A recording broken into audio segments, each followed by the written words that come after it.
Boa tarde a todos, pessoal! Sejam bem-vindos ao primeiro seminário de Educação Matemática Inclusiva, aqui da Matemática Humanista.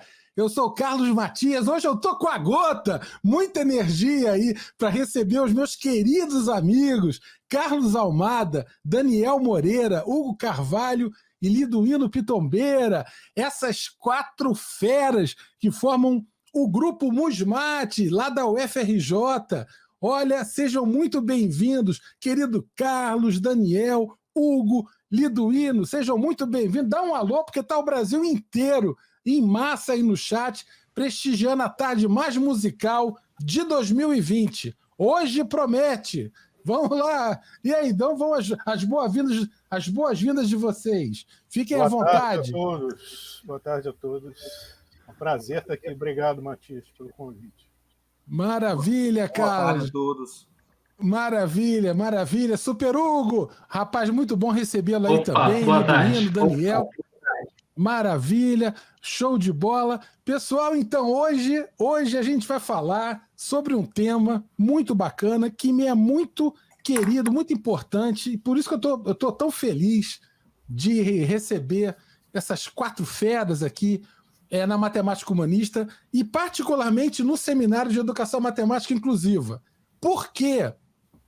Porque, para quem não sabe, quem está assistindo aí no chat, um monte de gente pra dedéu, não sei se vocês sabem, mas além de matemático, eu sou baterista, eu sou músico também, né? Então, o que eu acho muito legal disso tudo, eu até queria falar um pouco aí para os amigos do Musmate, que por que colocar um programa sobre matemática e música em um seminário de educação matemática inclusiva? Porque, olha, eu vou falar para vocês, assim, eu quando era mais jovem, eu já tocava, eu já fazia matemática e tal, por muito tempo eu acreditei que eram duas coisas que não tinham muito a ver, sabe? Acho que a própria essa coisa de matemática e música não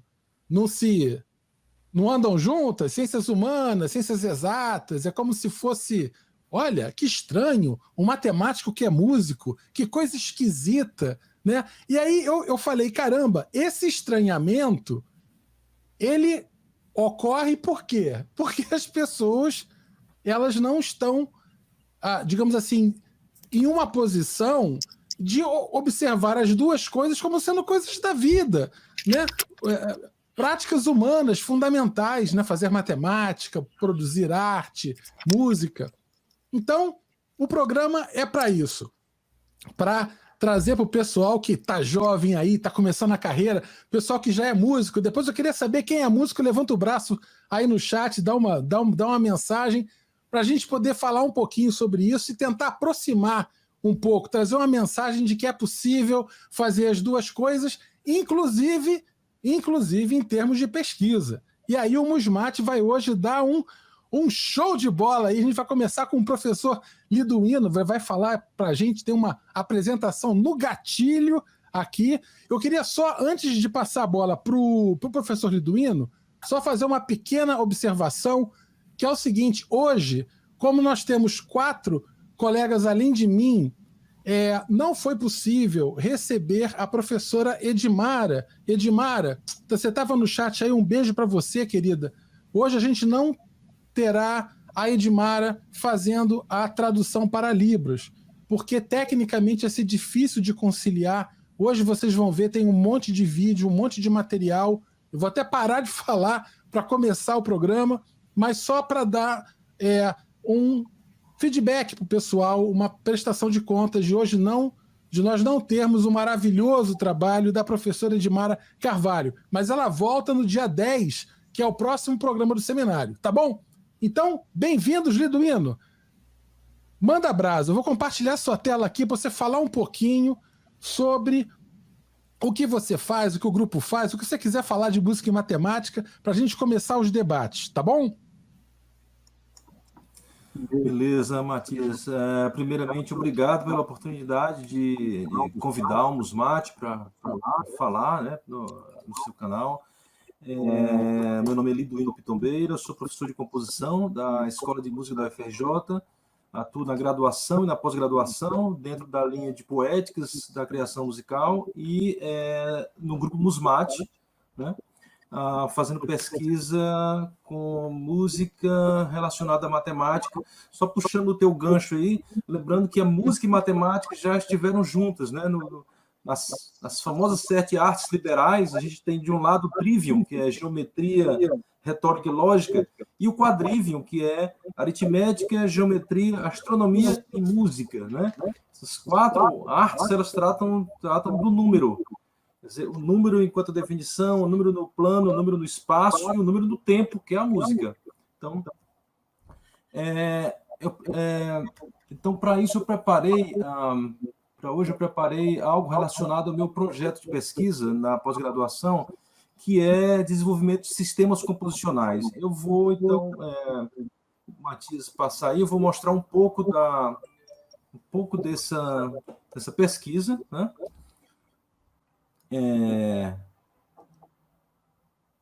Então, o trabalho em modelagem sistêmica foi um projeto que eu desenvolvi de 2015 a 2018. Né? Eu daqui a pouco vou explicar para vocês o que é isso.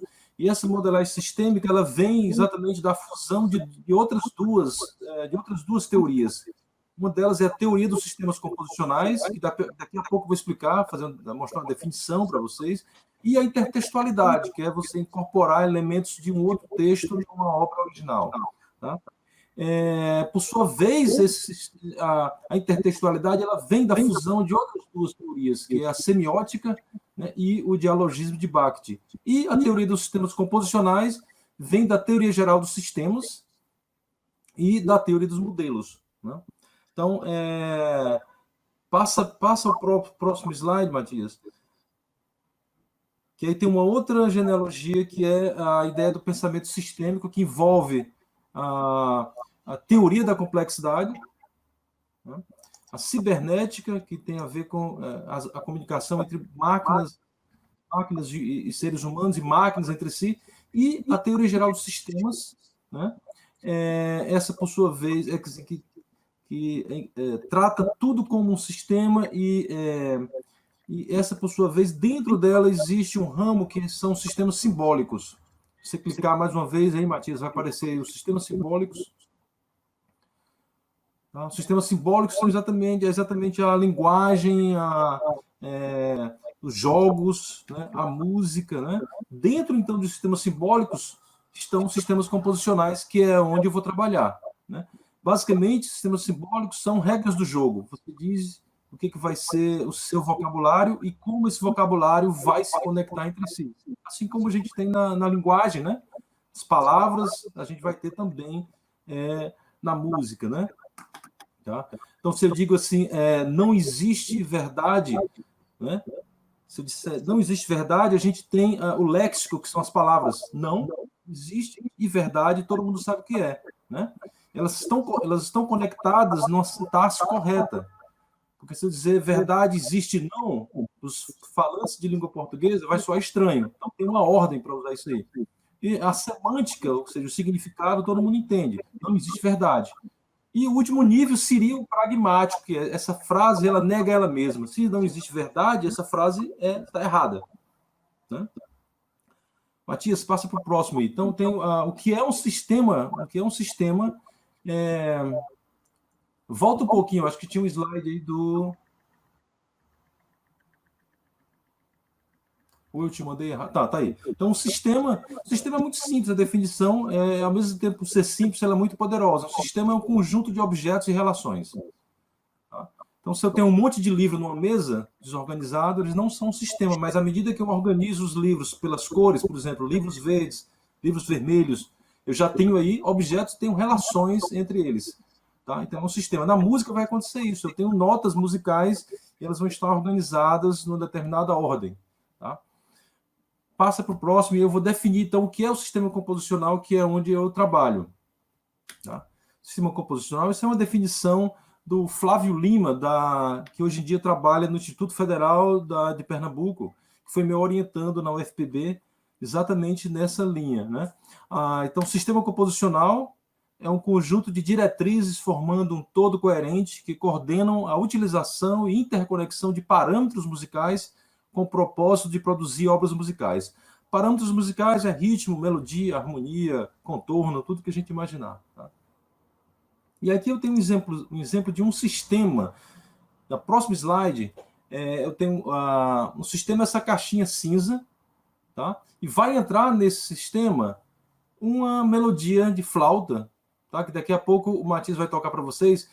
Essa melodia vai entrar no sistema, o sistema vai separar o que é ritmo e o que é nota musical, e aí eu vou manipular essas notas musicais e esses ritmos, depois vou juntar e no final eu vou ter uma nova música para um outro instrumento diferente. Então é um sistema aberto que entra uma música e sai outra diferente, ele modifica, né? Matias, toca o primeiro exemplo lá de cima, que é uma flauta.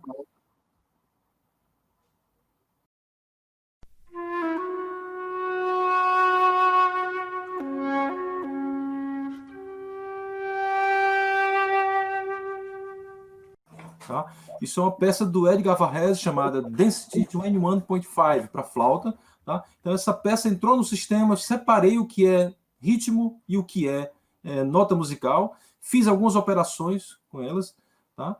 E juntei novamente no integrador e aí gerou essa peça que está no finalzinho, que o Matias vai tocar agora para clarinete.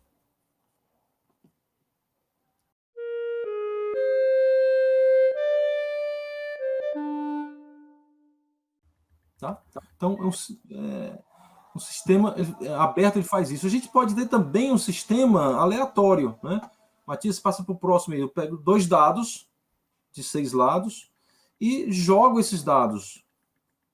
Isso. Então, eu posso associar esses valores dos dados a notas musicais. Digamos, o Dó é 0, o Dó sustenido é 1, o Ré é 2, e assim sucessivamente. E também associar isso a ritmos. Né? E aí, quando eu plugo o resultado, né, junto todo mundo, notas e ritmos, eu vou ter uma partitura, que é o próximo slide. E essa partitura ainda está em estado cru, na parte de cima, e eu posso organizar ela embaixo, colocando dinâmicas, né, colocando o som do instrumento. E aí, essa musiquinha que o Matias vai tocar agora, para violino e violoncelo, ela foi gerada a partir do jogo de dados.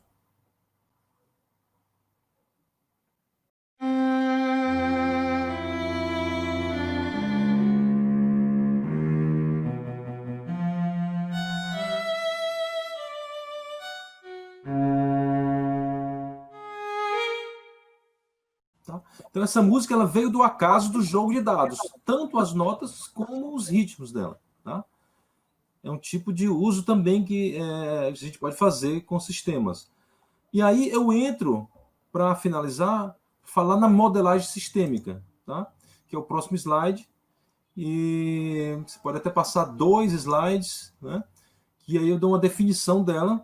Quer dizer, é uma metodologia pré-composicional, ou seja, antes de eu começar a compor, eu me organizo com isso, para gerar materiais, né? Ela consiste no exame dos aspectos estruturais de um intertexto, ou seja, de uma obra de outra pessoa, uma peça de Johann Sebastian Bach, Beethoven, né? No intuito de detectar um sistema hipotético subjacente. É hipotético porque eu não sei exatamente se foi assim que o compositor pensou, né? Não dá para saber mais, Beethoven já morreu há muito tempo, tá?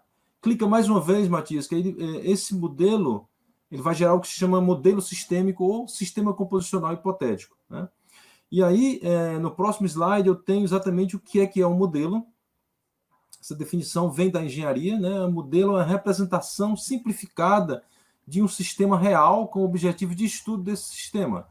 No meu caso, sistemas vão ser obras musicais de outros compositores. Esse modelo ele pode ser... Dá mais uma clicada, pode ser tanto um modelo físico como um modelo matemático. Tá? E aí, no próximo slide, eu tenho um exemplo de um sistema real, tá? Digamos, densidade versus temperatura, alguma coisa desse tipo. Né? E eu tento criar um modelo matemático disso aí.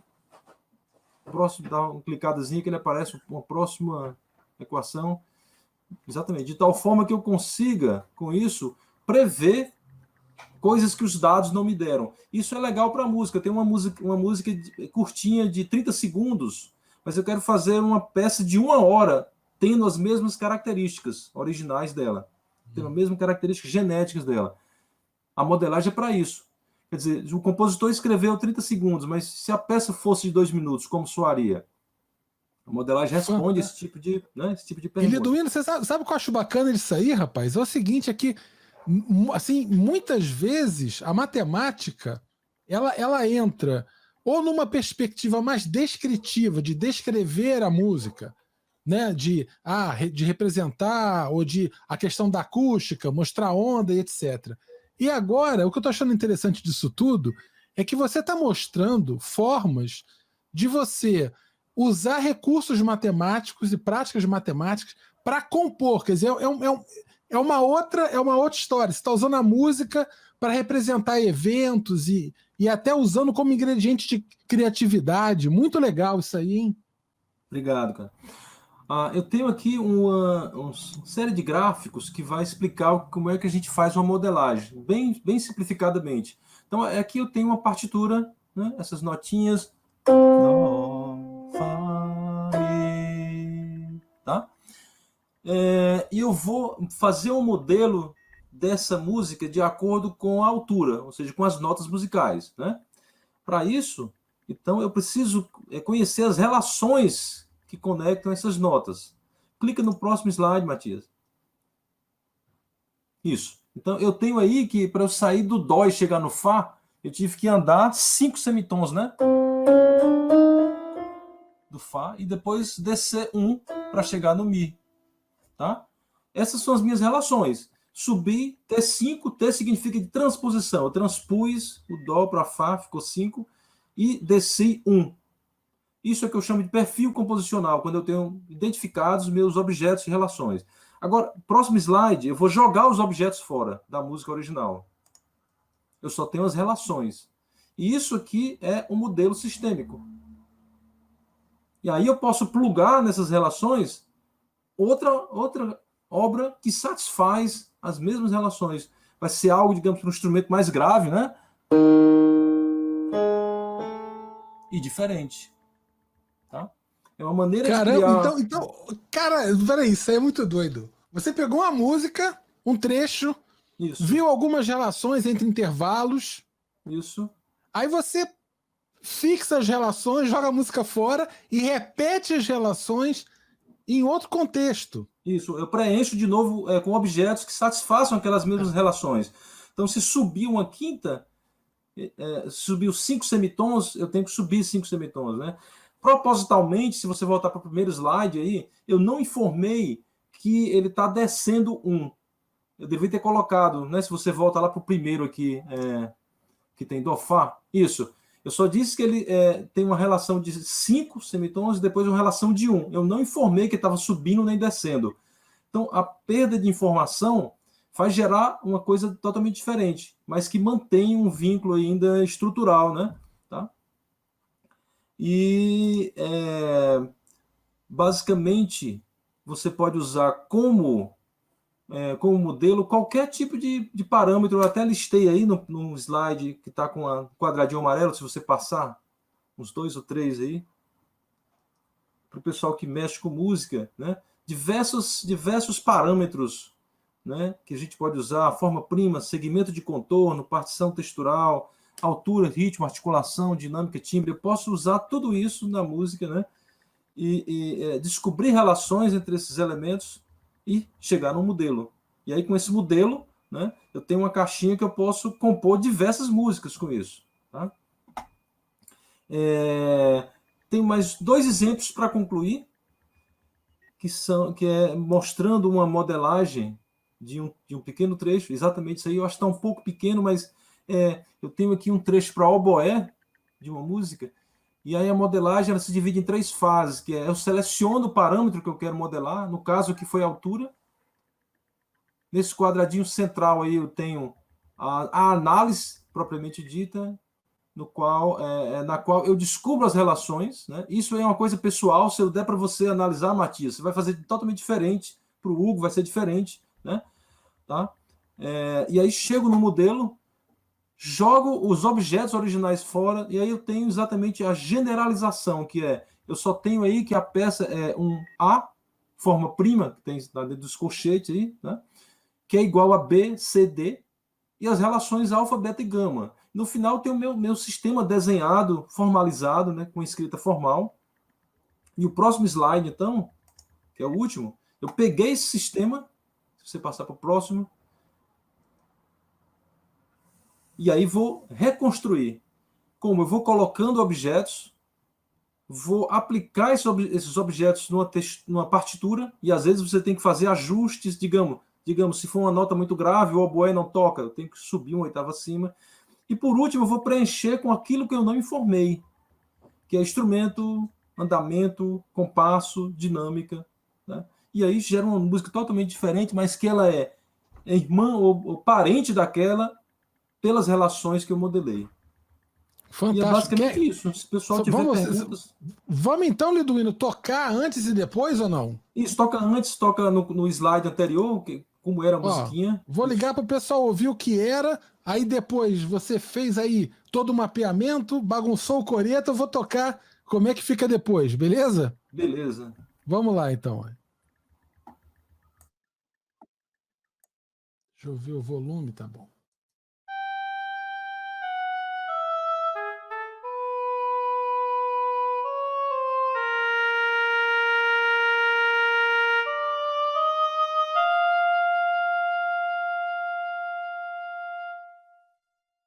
Esse é o original para o oboé, né? Aí então modelei, gerei um sistema. No próximo slide aparece então uma peça para outra formação instrumental, né?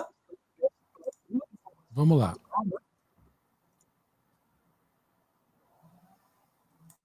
Ops. Ih, rapaz. Vamos tocar isso aqui.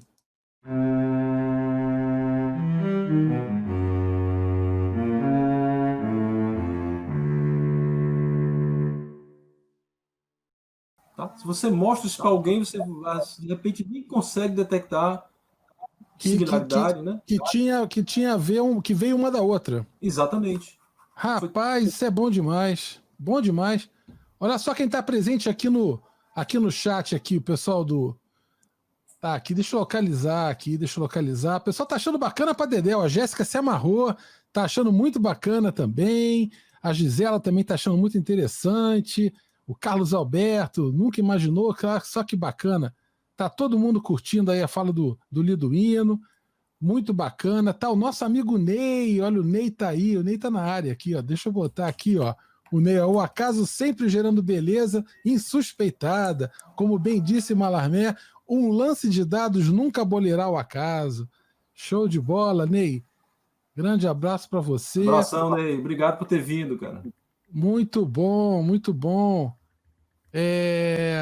Olha só, a Márcia Matias está colocando aqui: em casa tem grupo Musimate, meu marido é músico, eu sou matemático. Olha aí, já é uma tarde. A Edmara, tá dando um beijo, Edmara aí, um beijo para Edmara, valeu. O Anderson está fazendo pergunta aqui, pergunta para Liduíno: esse sistema de parametrização dele já foi utilizado em ambiente de auto-organização generativa?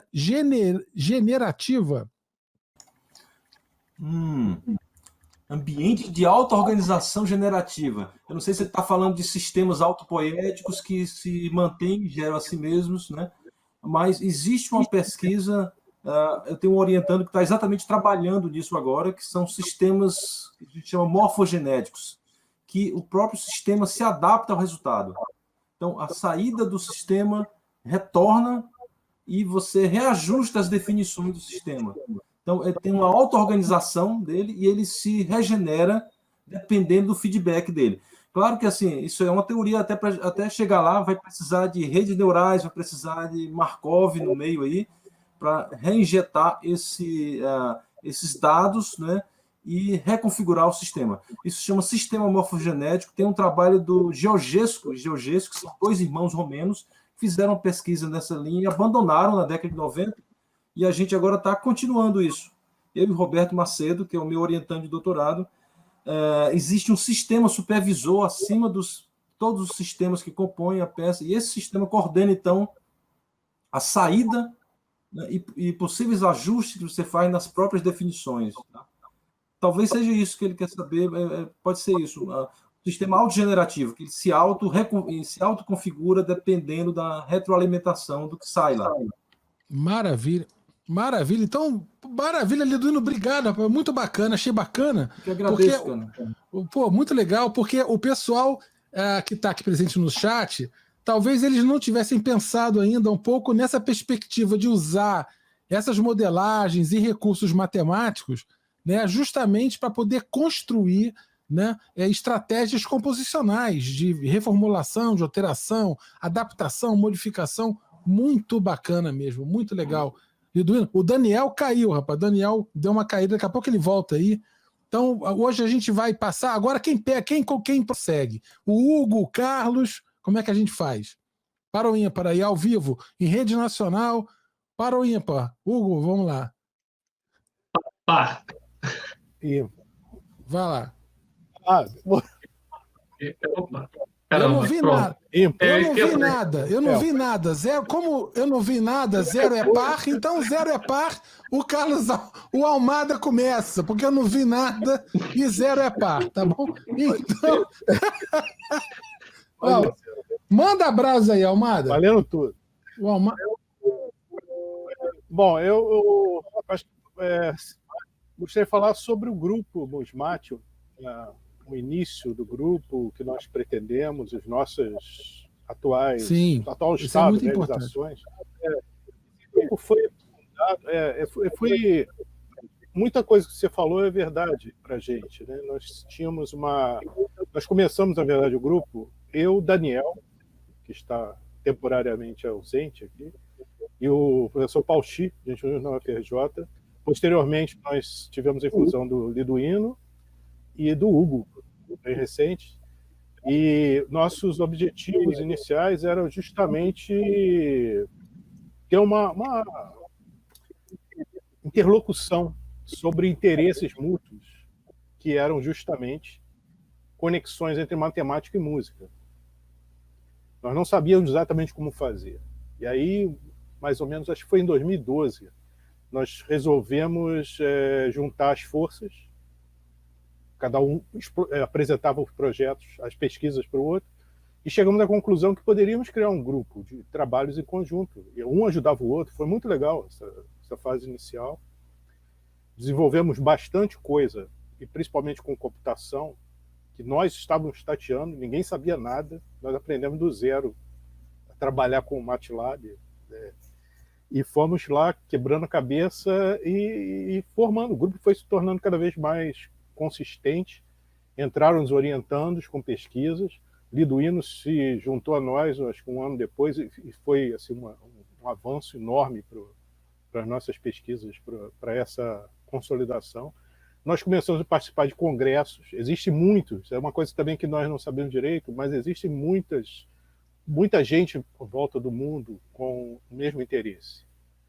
Congressos de música e matemática, revistas de música e matemática. Nós próprios nós fundamos a nossa revista, a revista Musmat, que desde 2016 seria... Quem quiser, eu já estou aqui, o Almada, o Carlos, eu sou o dedo mais rápido no gatilho do Oeste aqui, ó. Vou botar aqui o QR Code aqui do Grupo Musmat. Pessoal que quiser conhecer o chat. Isso. Temos lá legal. Nós temos um site com atividades, com nossa produção bibliográfica, congressos e principalmente nossa Menina dos Olhos, a revista Musmat, que vai para o seu quarto volume, número 2, no final do ano, com artigos de feríssimas da área de música e matemática no mundo inteiro. É um orgulho para a gente. E também outra realização muito legal que nós iniciamos em 2016 também, foi o Congresso de Música e Matemática, que ano passado se tornou internacional, a partir do ano passado. Está programado para dezembro, dessa vez na modalidade online, também com convidados do mundo inteiro, concertos online, vai ser um negócio maravilhoso, tenho certeza. Sou suspeito de falar, mas eu acho que vocês vão curtir bastante.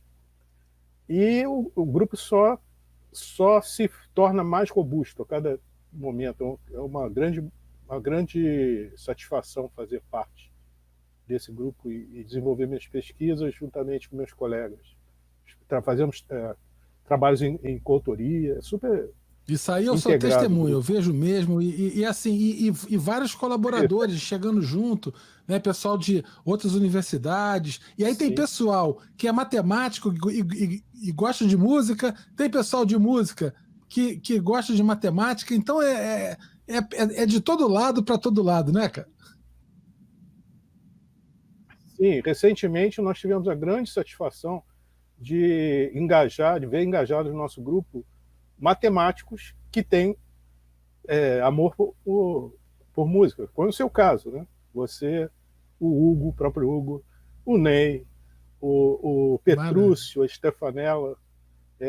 Tem sido assim, um negócio maravilhoso. Nós estamos fazendo uma disciplina lá agora online, na pós-graduação da UFRJ, em que 4 professores de matemática e 4 de música estão apresentando essa disciplina, estão ministrando essa disciplina em conjunto, sobre a mesma ideia de composição, usando ferramentas computacionais, matemáticas, perdão, ferramentas e teorias matemáticas a partir da obra do Xenax, compositor do início do século. Maravilha, muito legal.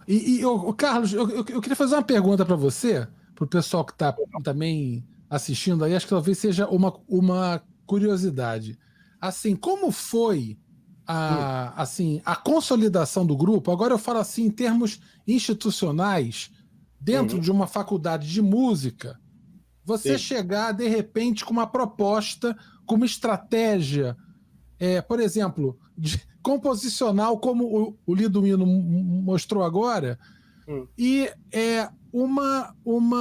um critério que é matemático. Isso tem crítica, teve gente falando assim, isso daí não é música. Teve algum tipo de crítica assim que vocês acham que possa ter sido proveniente justamente desse afastamento já muito culturalmente consolidado entre música e matemática? Quer dizer, quem está na fronteira toma pedrada meio que dos dois lados, né? Sim, sim. Bom, institucionalmente eu não diria que houve assim, obstáculos, mas o tempo todo nós estamos nos deparando com resistências, claro, com estranhamento, eu diria, mas estranhamento. Acho que dos dois lados se percebe isso. E é muito engraçado, muito surpreendente, porque se a gente pensar, o Lidomino mesmo falou do quatrivium, né, que as relações entre matemática e música são antiquíssimas e são muito fortes, né? Na verdade, desde Pitágoras. Pitágoras foi o primeiro grande teórico musical, né?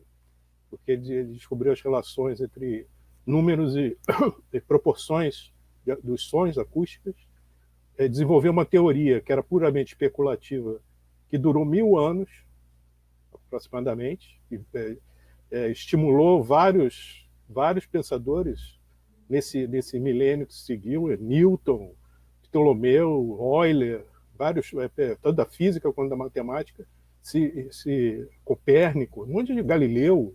Sim. E é uma tradição, uma das mais antigas que existe, essa cooperação entre música e matemática.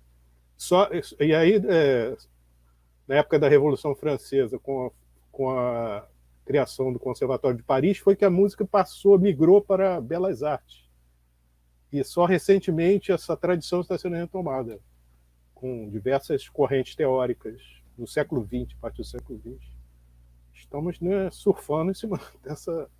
Muito bom. Mas sem dúvida, existe muito estranhamento. Essa coisa, música, o que tem a matemática a ver? O que tem número a ver com música? Tem tudo a ver, né? Você mesmo diz. Tem tudo a ver, número, matemática e música, né? Som e música, desde Pitágoras também.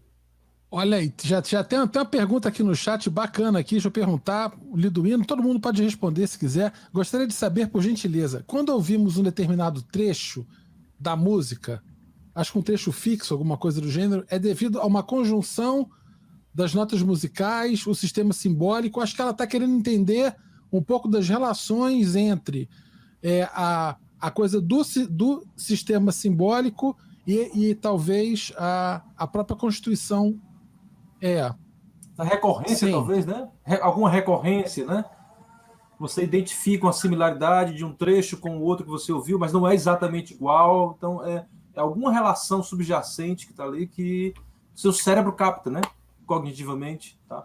Então, são as relações, são exatamente são símbolos, né? As relações simbólicas que existem entre essas duas sessões de música, dois trechos aparentemente desconexos, né? Mas o seu cérebro vai rapidamente capta Sim. aquilo. E eu queria fazer uma pergunta para o Carlos, que é o seguinte, Carlos. Hoje, o pessoal que está assistindo agora é matemático, gosta de música e gostaria... Alguém que é matemático, por exemplo, e quer fazer uma pós-graduação, quer se aproximar do grupo, quer pensar em fazer um mestrado na área, um doutorado na área, ele consegue sendo só matemático? Ou, por exemplo, o edital exige que seja músico ou tenha graduação em música? Como funciona essa aproximação? Porque eu assim presumo que é muito mais fácil para um estudante que já é da faculdade de música, da UFRJ, migrar para um mestrado na área do que alguém da matemática que queira se aproximar. Eu estou falando besteira ou como é que é? Não, claro que não. Uma dúvida bastante compreensível e é importante esclarecer isso. Eu, por exemplo, eu sou um exemplo, eu não tenho graduação em música. Eu fiz mestrado e doutorado em música. Sou engenheiro formado. Não existe nenhuma necessidade, não é necessário ter essa graduação. Agora, falando assim, de maneira bem prática, o ingresso é através de um processo seletivo em que há provas, mas são provas discursivas, são textos. Na verdade, compreensão de texto e discussão daqueles textos. Né? Entendi. Não há nenhum outro, não há uma prova prática de tocar alguma coisa. Então isso aí é muito importante, pessoal que está assistindo. Olha só que legal, o Diego está lá em Bogotá, olha só, um grande abraço aí pro Diego. A Ana Lúcia também, há pouco tinha uma colega lá do Líbano, olha que bacana, está lá no Líbano, depois daquela confusão toda que deu lá, bom saber que ela está bem, muito bacana. A Deise Silva está falando que maravilha, fantástico, isso é um presente de aula. Muito obrigado a Matemática Humanista, estamos sendo presenteados. Que bacana, maravilha, Deise. Isso aí para mim é um prazer, ainda mais estar com esses amigos, essas feras aí. Show de bola, Carlos. Aí, então, o Musmate, e ele continua agora, vai ter esse congresso agora no final do ano. Sim. E assim, você acha que o pessoal estudante de matemática, está querendo ver como é que é, conhecer as pesquisas, vai lá no site do Musmate, certo? Então, vai no site www.musmate.org, aí já aparece logo de cara já um link do Congresso Internacional, logo de primeira, né? Sim. Clica lá, já dá uma olhadela, se inscreve, pessoal, participa, vai ser online, não vai ser online? Vai ser totalmente online. Olha que beleza, quem vai perder isso? Que graça. Olha só doido perde isso. E a nossa produção a produção dos participantes do grupo está lá, porque, de acordo em relação a essa pergunta, né? Alguém esteja interessado em ingressar na pós-graduação, pode se inteirar a partir da produção, de qual a nossa atuação dentro da pós, dos projetos de pesquisa, e encontrar algum vínculo com alguma dessas pesquisas, propor um projeto, um anteprojeto, e estudar os textos. O processo é relativamente tranquilo, não há nenhuma... Show de bola. E aí eu vou perguntar para o Hugo. Hugo, e você, Hugo, matemático, você é um cara da estatística, certo? Eu sou o ponto fora da reta, né, do Musmate. Eu sou o matemático do grupo. Então, minha trajetória com a música é um pouco curiosa, né? Porque há boatos que eu sou aspirante a músico, eu toco violão desde cedo, mas acabou que na graduação eu enveredei para matemática. Fiz minha graduação, meu mestrado em matemática, E eu só fui retomar o contato com a música no meu doutorado, que eu fiz em engenharia elétrica, quando o meu orientador me propôs trabalhar com estatística aplicada à restauração de áudio.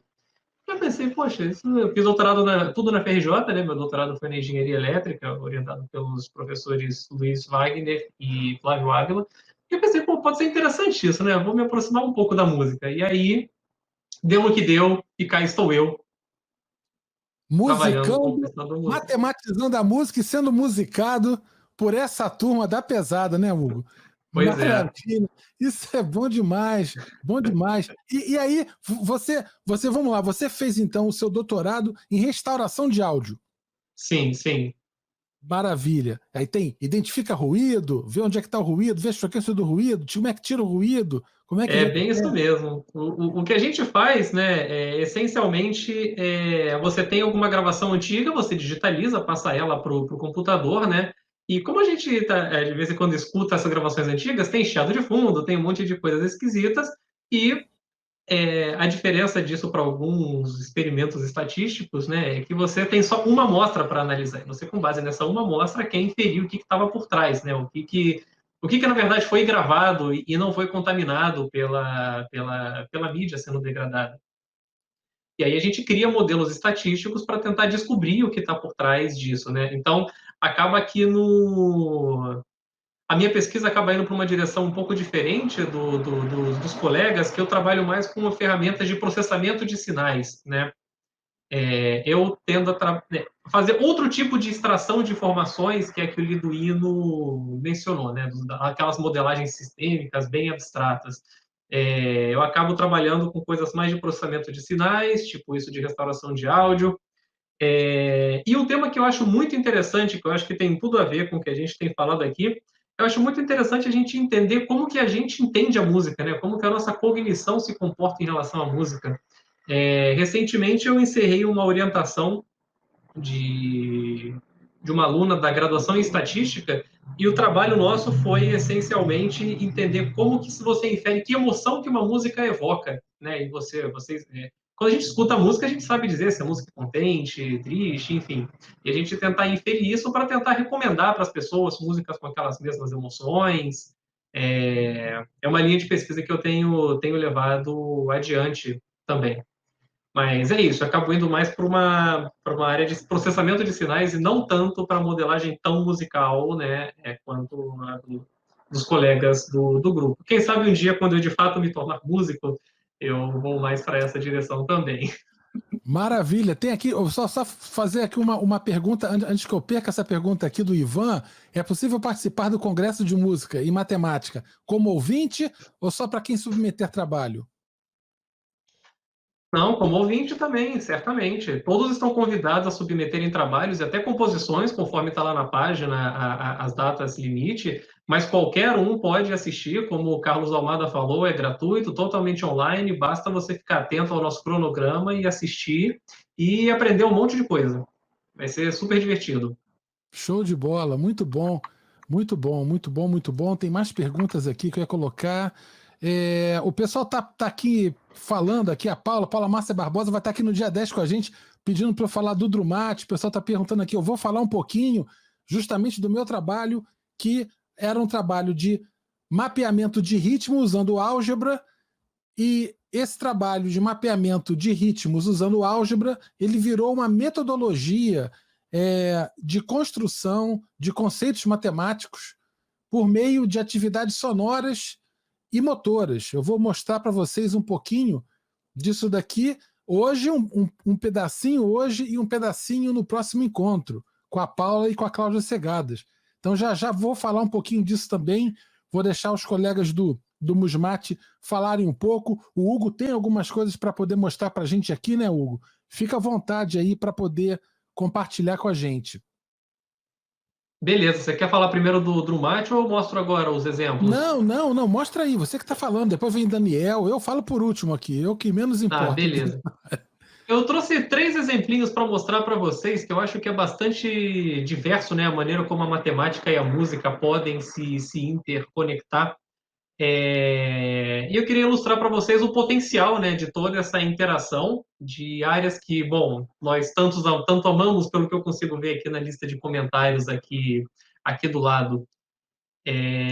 Carlos, bota primeiro o do bar para tocar aí, que eu vou explicando para o pessoal o que, que é. Isso, na verdade, é um sistema que é recente, se não me engano, data de 2018. Nesse vídeo tem a referência para o artigo, quem tiver interesse, né? Que o objetivo desse trabalho é essencialmente entender o que está por trás de um dos muitos corais de Bach que ele compôs e tentar replicar, criar um semelhante, né? Mais ou menos no mesmo espírito do Liduino, a música tem 30 segundos, vamos expandir para 1 hora. Isso poxa, eu já ouvi todos os corais do Bach, mas eu quero ouvir mais, eu adoro os corais do Bach. E aí, bom, só que ele faleceu há alguns séculos, então você gera corais artificiais com base nisso, e esse é o resultado. Maravilha, vamos então ouvir, vou botar aqui. Beleza.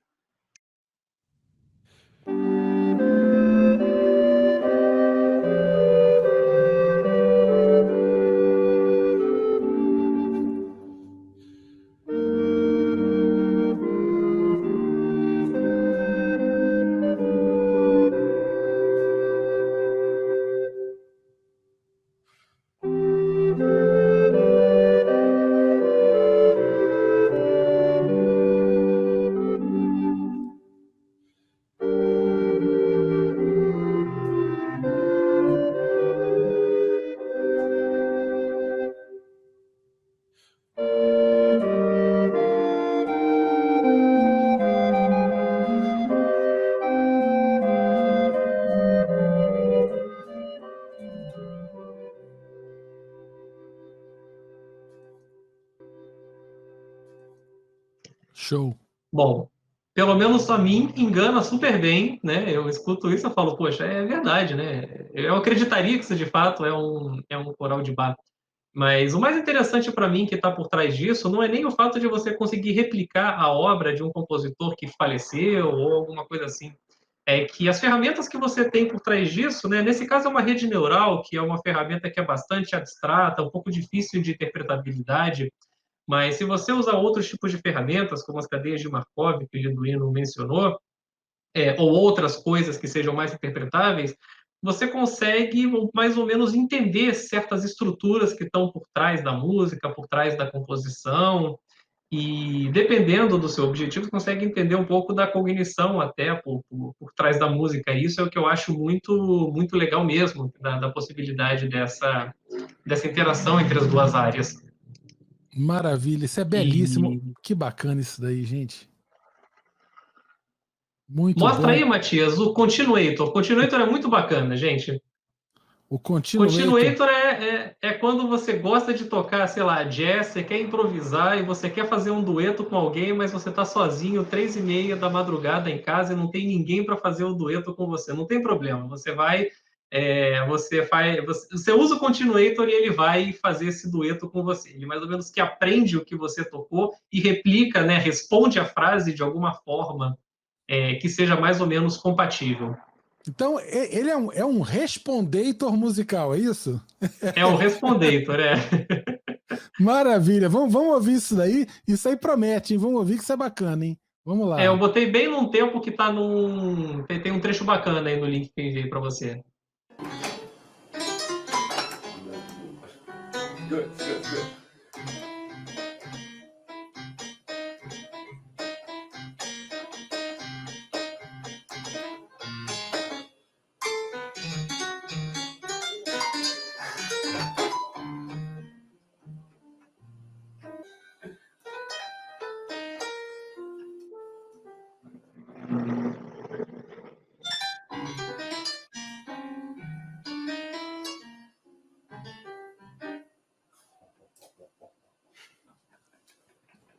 Pode dar um pause aí, Matias. O cara se diverte, rapaz. O cara tá se divertindo alucinadamente ali. Ele toca um pouquinho, aí analisa o que foi tocado e ele dá um playback de uma resposta.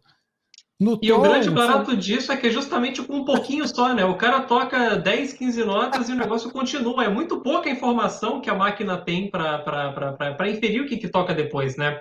É claro que um músico experiente consegue fazer isso com o treinamento, mas uma máquina fazer isso é uma coisa bastante surpreendente, né? É uma modelagem matemática que tem por trás disso, né? Para conseguir extrair o que de informações musicais está ali, que é muito bacana. Esse trabalho realmente ó, é um dos que eu acho mais divertidos pô, isso é muito bom, de cara. ver.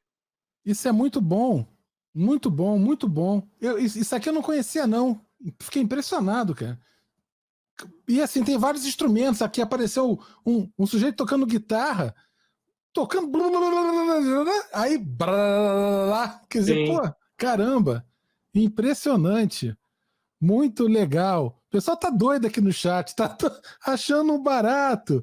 Olha só, muito bacana, muito bacana. O pessoal tá pegando no meu pé da minha risada aqui. Vê se pode, pô.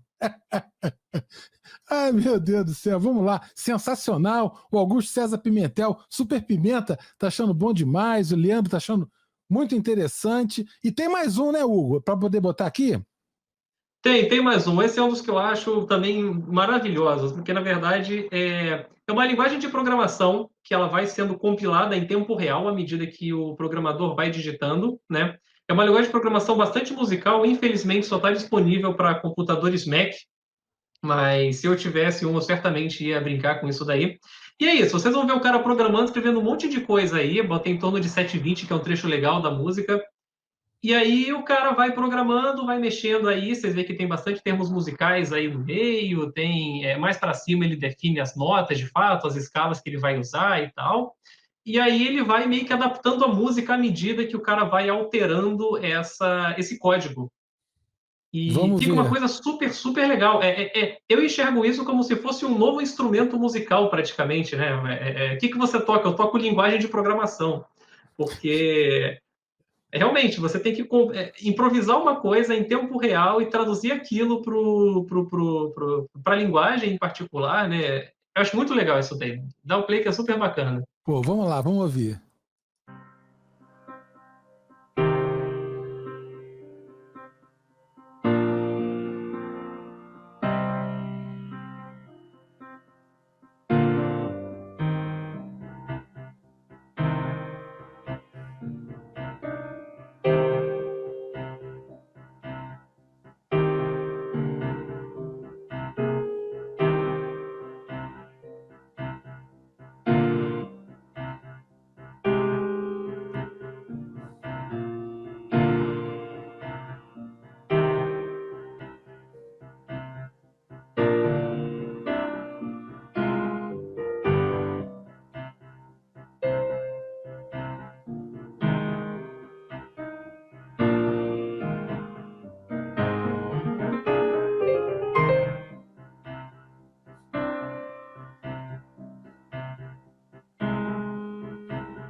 Agora, Hugo, ele tá escolhendo trechos de código que toca. É. Que Não, louco. vai tocando o código inteiro, né? Você bota esse vídeo na descrição lá para o pessoal ver depois.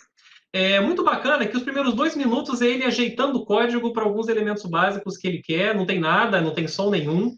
E depois começa a tocar aos poucos a música. E à medida que ele fala, agora eu quero ter essa improvisação aqui um pouco mais aguda, ele muda um trecho de código, introduz isso, enquanto o fundo continua sendo tocado, né? Porque isso já foi programado, ele não alterou. Ele toca aquilo e vai, segue adiante e continua fazendo essas improvisações. E o pessoal faz sessão ao vivo disso, tem realmente, a galera se reúne para tocar esse instrumento, tem jam session, é super bacana. Não, bacana pra caramba. E eu queria fazer uma pergunta pra vocês assim. Eu lembro que na ocasião que o Schoenberg trouxe pra cena a dodecafonia, qual é o ponto que eu quero perguntar para vocês?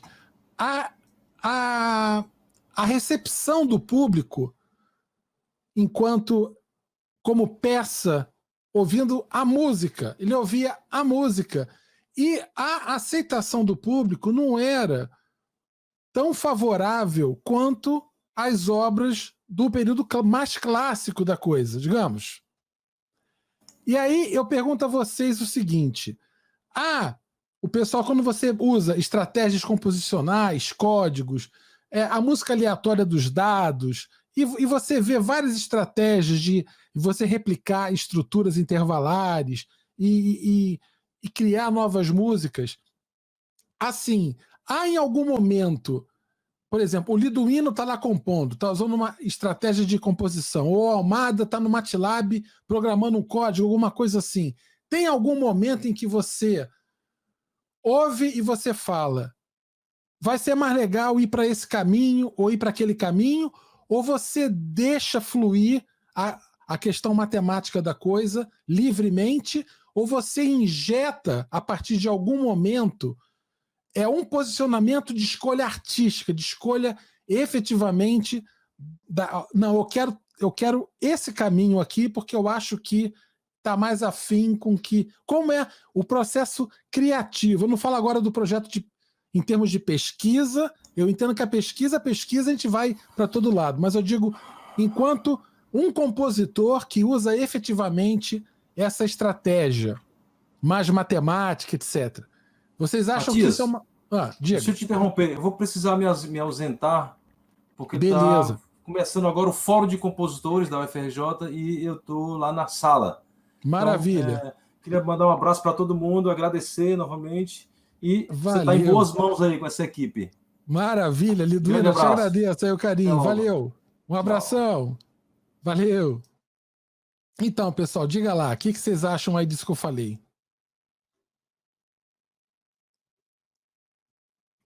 Isso daí eu vou passar a bola para os músicos. Daniel.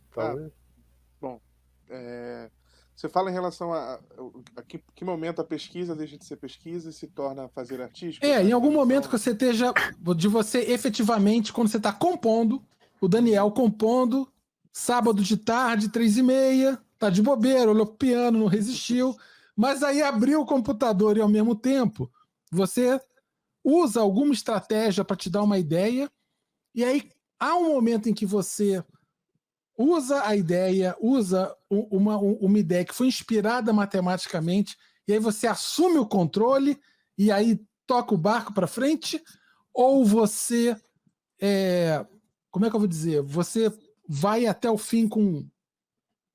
Matemática, né? Assim, cada compositor, é difícil dar uma resposta única, porque cada compositor vai ter uma visão diferente do processo composicional, né? Sim. Não existe um jeito certo nem um jeito errado. O jeito que eu trabalho, como eu aprendi e desenvolvo, é um jeito totalmente racional. E aí eu faço um planejamento matemático, ou em vários níveis, de toda a música antes de escrever a primeira nota. Então eu tento definir o caminho que eu vou para que eu consiga escolher as melhores ferramentas técnicas, teóricas, estéticas para chegar lá. Então, assim, e às vezes a inspiração, né? Porque às vezes você tá num sábado à tarde, quando você for no sábado à tarde, vem uma melodia, você começa a cantarolar um trecho, um motivo, aí você pega aquele motivo e esse motivo aqui, o que tem aqui? Quais são as notas? Aí eu tento encontrar qual é o conjunto que eu estou usando ali. Aí eu vou racionalizar aquilo, fazer uma estrutura e começar a compor. Mas muitas vezes a inspiração que vem a mim, isso aconteceu, por exemplo, no meu recital de formatura na faculdade, a inspiração é uma sequência numérica.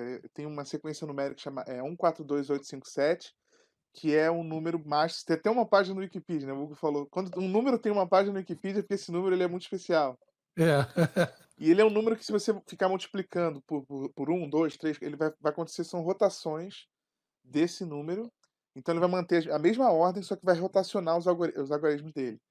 Então é um número bem interessante, e a partir do 11, se eu não me engano, ele começa a tirar um elemento do último número e colocar no início. Tira um elemento do último, então vai 6, aí fica 1, 5, aí 2, 4, e vai fazendo um trabalho bem interessante. E aí a inspiração foi, cara, eu vou usar esse número de alguma forma para compor, e eu compus um recital inteiro usando esse número, usando essa ideia de que ele repete ele mesmo, só que mudando a ordem. Então eu fiz músicas que têm as mesmas ideias, só que não é só uma mudança de ordem, mas eu tento apresentar sempre a mesma coisa, só que de um jeito diferente, fazendo variações. Então tem muita matemática no meu processo composicional também, e muita racionalização nesse processo. É claro que aí eu entendo que a inspiração vai vir na matemática, assim. Qual ferramenta matemática eu vou usar? A inspiração é isso, seria nesse caso. E obviamente tem também a inspiração musical, em que eu, pô, quero eh, fazer uma música inspirada na Lua, como Beethoven tem Sonata lá, vou fazer uma música para a Lua, só que aí Sim. que números que eu posso usar ou que matemática eu posso usar para representar a Lua, e aí eu vou tentando dar a minha cara para isso, mais ou E menos qual é o assim. número, Daniel? O pessoal está perguntando aqui no chat, deixa eu botar aqui. Qual é o número? 142857.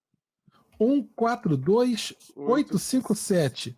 Isso. Então, É um se o número pessoal muito sair. legal. Se você ficar multiplicando, você vai ver que só mudam as ordens dos números. E aí é o Maneiro, número hein? que está no Eneagrama também. Então, que é uma figura de 9 pontas, que fala sobre psicologia. Então, é um número bem interessante, né? Então, eu me inspirei muito nesse número também. Mas o Almada deve ter uma visão diferente, não sei. Porque, como eu falei, cada um vai ter uma visão sobre como lidar com matemática e composição. Muito bom. Muito bom. Mas e aí, Dani? Mas aí, fala para mim agora da sua relação com música e matemática. Você é músico, certo? Sim, Você fez música, graduação em sim, sim. música.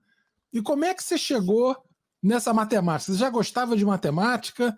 Como é que foi essa história para chegar nessa fronteira? Você teve que certamente andar um bocado para chegar lá. Teve algum momento que foi decisivo nessa tua inflexão, digamos assim, ou não?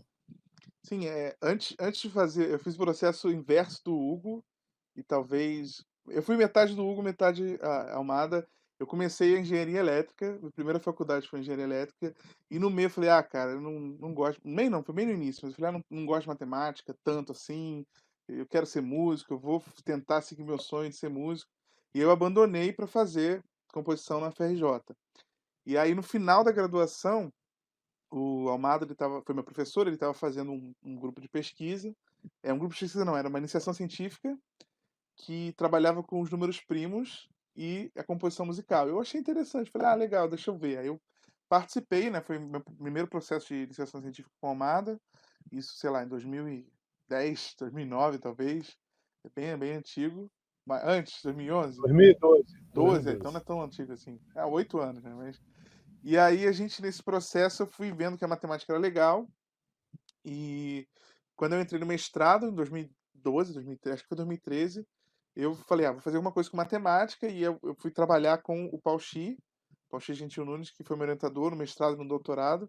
Um grande E, abraço pro Pauxi. sim, Pô, um beijão para ele lá. Saudade. Legal. isso aí, o Paulo ele trabalha com números, com as partições, e eu comecei a estudar as partições, e aí eu me vi de novo voltando para uma coisa que eu tinha fugido antes da graduação, voltando a estudar matemática, porque eu estava querendo fazer música e matemática. Então acho que não tem como fugir da matemática. Você tenta ir para a música, mas a música tem matemática, e estou eu aqui de novo. E aí eu fui aprendendo mais matemática, fui gostando mais da matemática, fui gostando de programação também, de mexer com MATLAB, e fiz meus aplicativos computacionais lá também. Então fui entrando de cabeça nesse mundo da matemática também.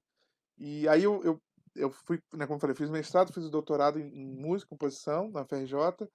E durante o meu doutorado de sanduíche, em 2018, eu fui fazer um sanduíche lá nos Estados Unidos com o Robert Morris, que é um dos grandes nomes da música e matemática do mundo, né? E ali foi a virada, assim, que acabou. Não vou dizer que acabou a música, né? Mas. Porque o Morris ele tem uma mente muito matemática, e ele me influenciou muito, assim. E eu lembro que eu chegava nas aulas de orientação, eu mostrava um parágrafo que eu tinha escrito, aí ele resumia aquele parágrafo inteiro em uma simples equação.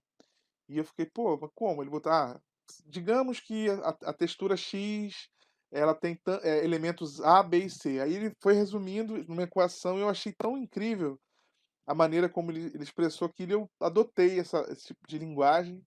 Então a minha tese inteira toda, vamos assumir que X é uma partição tal. Se essa partição X é elevado a menos 1, aí todas as operações que eu vou desenvolver na minha tese são com essa linguagem matemática, que eu ralei muito para tentar aprender o mínimo, assim, para conseguir o mínimo para conseguir escrever o que eu queria e também o mínimo para também não ter o erro ali, ter um erro matemático, um erro de equação de cálculo. Não, mas sabe o que eu acho muito legal, Dani? Sem querer te interromper, já interrompendo, mas é assim, chamar atenção e destacar um pouco assim para o pessoal que está assistindo a gente o seguinte, que o que eu percebo é que, por exemplo, quando você fala que você saiu da engenharia porque você não estava gostando daquela matemática e tal, mas de repente, quando você mais adiante reencontrou a matemática e ela estava servindo a algo que você desejava, algo que dava forma, que talvez até ajudasse você a entrar em maior contato com o que você ama, eu acho que aí você entrou fundo na história. E eu acho que isso é uma grande mensagem para quem está assistindo a gente, porque a gente às vezes acha na escola que eu vou lá para aprender matemática, biologia, história, geografia, etc. As disciplinas, e de repente a gente percebe que a matemática, eu acho que todas as disciplinas, elas na verdade são meios, elas não são fins. A gente não vai na escola para aprender matemática. A gente vai entrar em contato com meios, com objetos culturalmente construídos, para você entrar em contato com coisas da sua vida. E o Dani pegou a matemática, que ele ralou, a coisa da análise, da linguagem formal, etc., para entrar em contato com o que você gostava. Pô. Então, isso é muito legal. Quer dizer, não há cisão entre música, matemática, poesia e matemática. Gente, tudo é meio. Tudo é meio. Não é não, Dani? Diga aí. Sim, sim. Eu interrompi e estraguei tudo. Eu concordo. E de fato, quando eu encontrei como a matemática poderia ser usada para o que eu gosto, ela se tornou maravilhosa, que antes era uma coisa que eu não gostava, ela se tornou o que eu mais gosto, assim. E até brinco com o Almada, né, o Almada foi um dos grandes responsáveis para a gente começar a usar o MATLAB, né, e aí eu falo que o MATLAB ele virou quase que uma droga, assim, uma cachaça, porque enquanto você não resolve o porquê do código tá errado, eu não consigo dormir, assim. Teve dias de virar à noite, que eu falei, meu Deus, era uma vírgula que faltava, era uma informação boba, mas enquanto você não resolve para fazer o que você quer, você não consegue, porque você vai gostando daquilo e se envolvendo, né? E hoje o MATLAB, então, pelo que está aparecendo, é uma ferramenta central na história. O pessoal que trabalha com música e matemática tem nessa programação do MATLAB aí um recurso importante. Quer dizer, de repente o pessoal está assistindo, está querendo entrar em contato com pacote, com produção, aí deve ter uns plugins, deve ter uma história, não tem algum pacotes com música ou não? Como é que é? Existe o Digital Box, que foi desenvolvido por alguns pesquisadores da Finlândia, que são justamente para tratar com MIDI. Faz funções, permite diversas manipulações do MIDI dentro do MATLAB. Agora, é muito comum, atualmente está sendo muito usado o Python, a linguagem Python,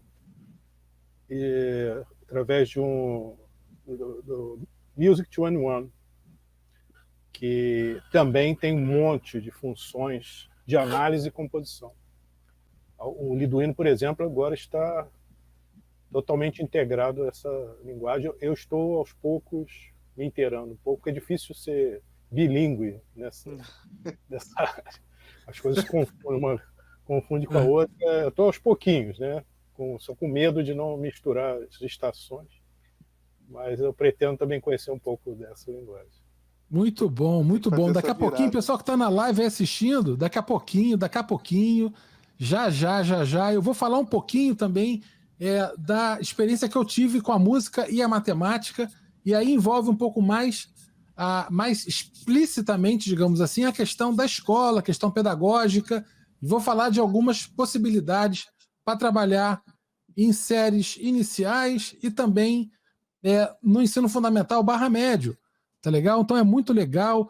Ana Paula está dando aqui um texto bem legal, falando aqui, é importante desmistificar esse terror que a matemática causa, pois ela está em tudo. Muito importante esse trabalho da matemática humanista. Valeu, querida Ana Paula, um beijão para você, querida. Muito bacana. E é isso aí.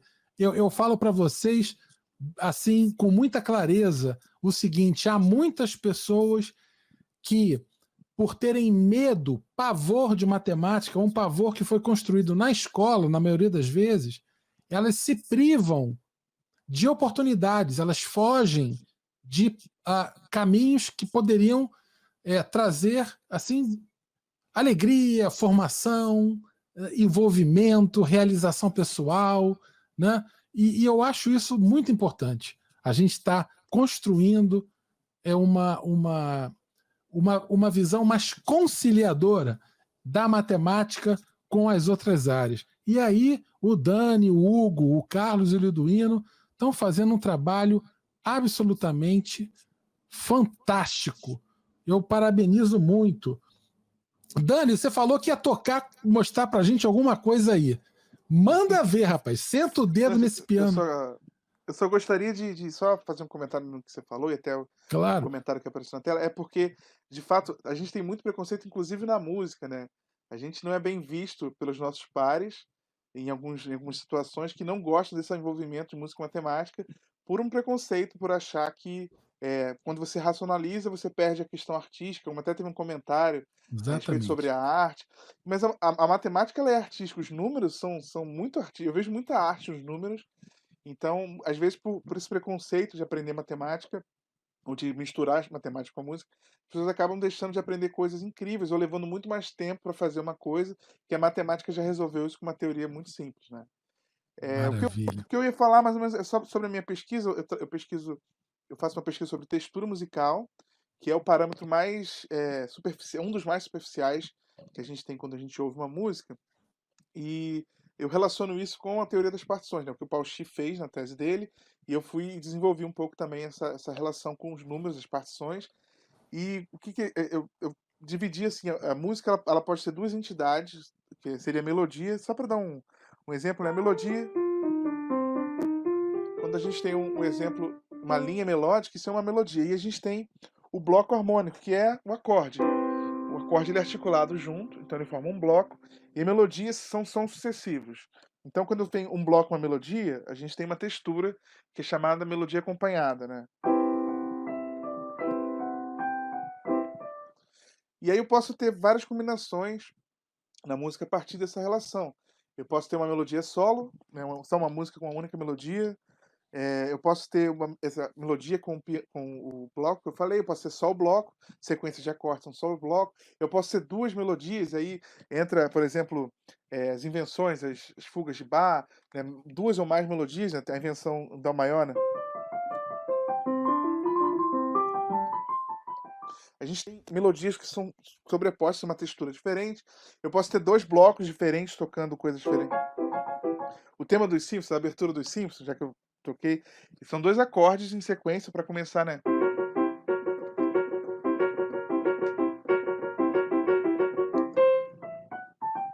Entra o tema dos Simpsons. Então são tudo relacionado à textura. E aí eu tenho todas as combinações possíveis, são 8 combinações possíveis entre linhas e blocos de forma genérica. E quando eu entro no mundo das partições, o que é uma partição? Só para falar de uma forma bem genérica, uma partição são as formas de representar um número inteiro pela soma de outros números inteiros. Então, o número 3, por exemplo, ele pode ser representado pelo número 3, pelo número 2 mais 1, e por 1 mais 1 mais 1. E cada um dessas sequências numéricas, dessas partições, ela está representando uma organização musical. Então, eu trabalho com essa questão da organização. Nesse caso, quais são as notas que estão sendo usadas, o ritmo, isso não me importa. Então, por exemplo, o 3 vai ser um bloco com 3 notas, um exemplo bem simples. Isso é um 3, o 2 mais 1 vai ser um bloco de 2 notas e uma melodia independente, né? E o 1 mais 1 mais 1 vai ser uma sequência com 3 melodias, que você vai tocar as melodias você vai tocando 3 melodias diferentes. Então, eu sabendo as partições, eu preciso saber qual é o número, a densidade de número, né? Quantas vozes individuais eu tenho, que vai ser o meu máximo de partições. Então, eu tenho um quarteto de cordas, então eu tenho 4. Eu tenho um quinteto de sopro, 5. Eu tenho 10 instrumentistas, então eu tenho 10. Aí eu pego as partições do número 10, eu posso usar as partições do 10, do 9, do 8, do 7, do 6, até o 1, que é o solo. e organizar a minha composição a partir de quem está entrando e com quantos instrumentos estão entrando e como eles estão se relacionando. Se eles estiverem juntos, eles estão formando um bloco, se eles estiverem independentes um do outro, eles estão formando linhas independentes, ou blocos independentes. E aí, com isso, eu vou construindo a minha música. Eu penso muito nisso, eu penso em teorias de como transformar uma textura para outra. Basicamente é isso, assim, a minha pesquisa atual é essa. Maravilha, Dani, muito bacana, rapaz. O pessoal aqui no chat está curtindo o Adoidado. Tô tão feliz de ver, eu fico tão feliz, cara. Eu fico muito feliz quando eu vejo que o pessoal está curtindo aqui. Bom demais. Tem uma pergunta aqui da Márcia Leal perguntando aqui o seguinte, olha: música e matemática se encontram na representação do tempo das notas musicais. No entanto, ao pensar no ensino básico, como podemos relacionar de forma fracionária os compassos das unidades musicais? Então, eu queria falar um pouquinho sobre isso, pegar esse gancho dessa pergunta da Márcia, porque normalmente o que acontece muitas vezes, a Márcia complementa ainda aqui, penso que dessa forma lúdica, matemática e música pode facilitar e instigar nos estudantes maior curiosidade, mais compreensão e entendimento. É isso aí, Márcia. E aí eu percebo que dentro assim, há algumas conexões que são mais exploradas, que são exploradas com maior frequência entre música e matemática. Acho que são três que eu vejo, três grandes conexões. Uma primeira, que é na questão das notas musicais, a relação entre as durações. Essa dura metade daquela, que dura metade daquela, e aí você divide o tempo em tantas partes, etc. Então você tem várias conexões de frações com uma representação simbólica da música. Essa é uma delas. A outra é você, por exemplo, usar a música em um contexto mais lúdico, no sentido de, às vezes, você faz algum tipo de canção ou de poema musicalizado para o pessoal, ou para guardar alguma coisa, ou para você fazer uma brincadeira de simetria. Tem muitas explorações de simetria na música, com música e linguagem, música e representação. Se a gente olhar várias peças, eu acho que é do Bach, aí o Carlos me corrige, há simetrias entre vozes, assim, entre desenhos, de melodias, uma replicando a outra, complementando a outra, espelhado, tem todo tipo de coisa. E por fim, o último tipo mais frequente de conexão é na questão meio que na acústica, física / matemática da coisa. Olhar a onda, a vibração, a dissonância. Como o Daniel falou, você toca um bloco, um acorde, 3 notas ao mesmo tempo. E às vezes você ouve 3 notas ao mesmo tempo que são... Você ouve e você fala, caramba, elas casam bem. Elas casam bem. Mas às vezes você ouve outras 3 e você franze até o olho, porque parece que elas não são muito bem compatíveis, assim. E aí isso tem algumas explicações, vai da ordem da acústica, da física ondulatória, essas coisas. Proporções entre os harmônicos, é isso aí. Então isso daí é uma coisa muito, muito bacana. Eu queria compartilhar, eu posso mostrar umas coisas para o pessoal rapidinho aqui? Aí a gente retoma a conversa. Daqui a pouco eu também vou ter que dar uma paradinha para poder falar o link de confirmação de presença. Mas para o pessoal que está perguntando, tem muitas perguntas aí sobre a questão da matemática e da música na escola. E aí eu queria contar rapidamente, eu vou mostrar eu tenho um trabalho de música e matemática que começou, na verdade, em 1996. Tem um bocado de tempo isso.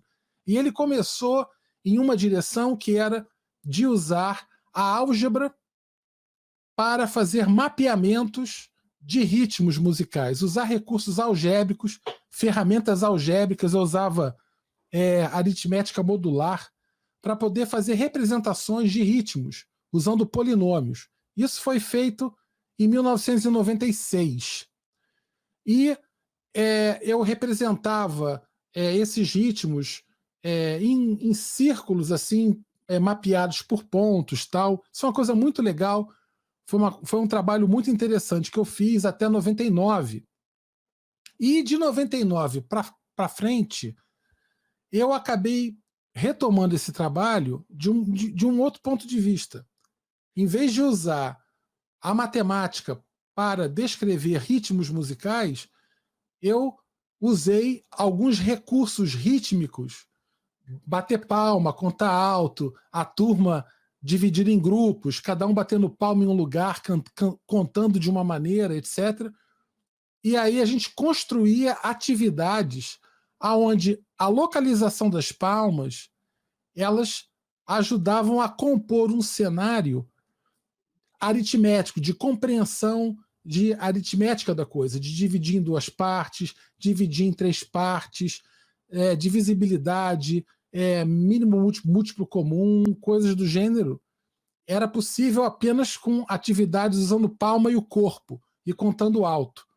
Então, eu vou falar um pouco sobre isso. Então, eu trouxe aqui um breve pedacinho de coisas que eu faço para poder mostrar para vocês rapidamente, que é o seguinte: eu vou botar para vocês uma música e eu coloquei um pentágono é um polígono de 5 lados, certo? Aí eu vou botar um vídeo aqui, compartilhar um vídeo, e queria que o pessoal prestasse atenção, ver se funciona bem. Vamos lá, vejam aí, vejam aí.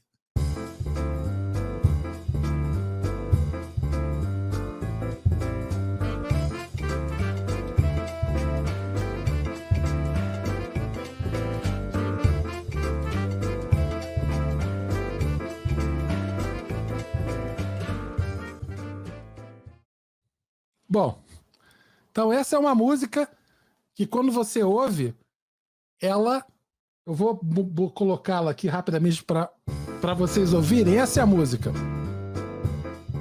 Então vejam bem, ela tem 5 tempos. 1, 2, 3, 4, 5, 1, 2, 3, 4, 5, 1, 2, 3, 4, 5, 1, 2, 3, 4, 5, 1, 2, 3, 4, 5, 1, 2, 3, 4, 5, 1, 2, 3, 4, 5, 1, 2, 3, 4, 5, 1. Enfim. Então, essa é uma música que tem uma estrutura métrica, que a gente chama de os compassos, tem uma estrutura métrica de 5 tempos. Vamos botar assim. Eu não vou entrar em questões musicais.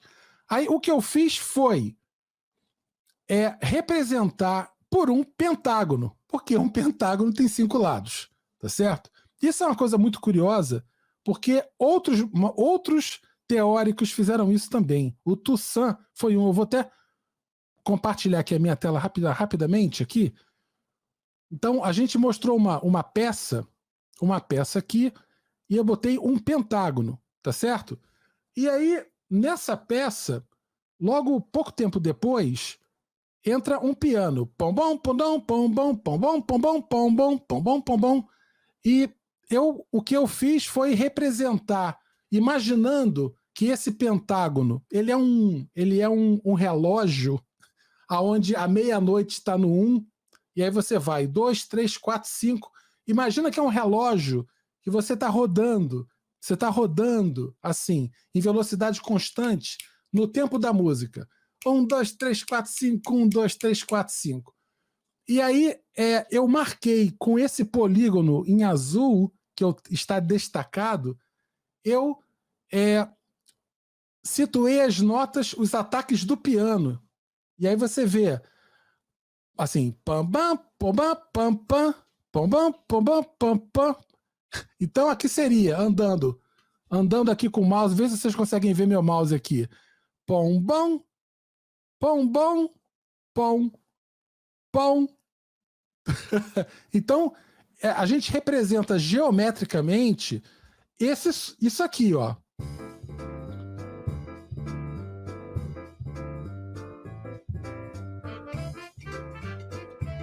Então, eu tô rodando e o piano tondom, tondom, tondom, tondom, tondom, tondom, tondom, tondom, tondom, tondom, tondom, tom. E aí esse piano está representado por esse polígono aí. Então, o pessoal que eu fiz um trabalho tem um programa na matemática humanista chamado A Geometria dos Ritmos Musicais, é o nome do programa, e nesse programa é o episódio 5, eu falo muito sobre isso e relaciono com o trabalho do Toussaint, que eu conheci apenas em 2017. Isso é uma coisa muito engraçada, porque eu conheci tarde demais um cara que fez 40 mil vezes mais coisas do que eu tinha pensado. Então, para mim, foi Disneylândia. Quando eu olhei o livro dele, foi maravilhoso. Então, eu convido vocês a assistirem esse programa da Matemática Humanista, está no canal, tá bom? Está no canal. E aí, eu falo... aqui, por exemplo, eu tenho uma música em 7, eu tenho polinômios que mapeiam isso daqui, eu explico todo esse sistema envolvendo música e matemática lá. Então, o pessoal que trabalha com ensino médio tem aí uma oportunidade muito legal de reunir números, divisibilidade, restos, geometria. Então, por exemplo, se você tem, por exemplo, vamos olhar aqui, o pentágono. O pentágono regular, ele não tem, como 2 não divide 5, você não tem dois vértices diametralmente opostos no círculo, porque se tivesse, estaria dividindo em 2 partes. Então, isso quer dizer que você não tem notas dividindo ao meio. Então, os processos de simetria se dão de outra maneira. Então é bem interessante, e eu falo isso bastante aqui sobre isso, e aí destaco que o Toussaint fez, e aí eu tenho que mostrar o livro dele, A Geometria dos Ritmos Musicais, e ele faz esse tipo de mapeamento para vários ritmos. Tem para o Chico, som, rumba, então tem várias claves aqui, tipo tat, tat, tat, tat, tat. Então isso daqui é uma clave que a gente chama de clave 3-2. Então, por exemplo, essa clave daqui é a clave, uma das mais populares da música cubana. A rumba, ela é quase igual, é um pentágono também, mas repara que esse vérticezinho que está no 6 aqui, ele vai para o 7.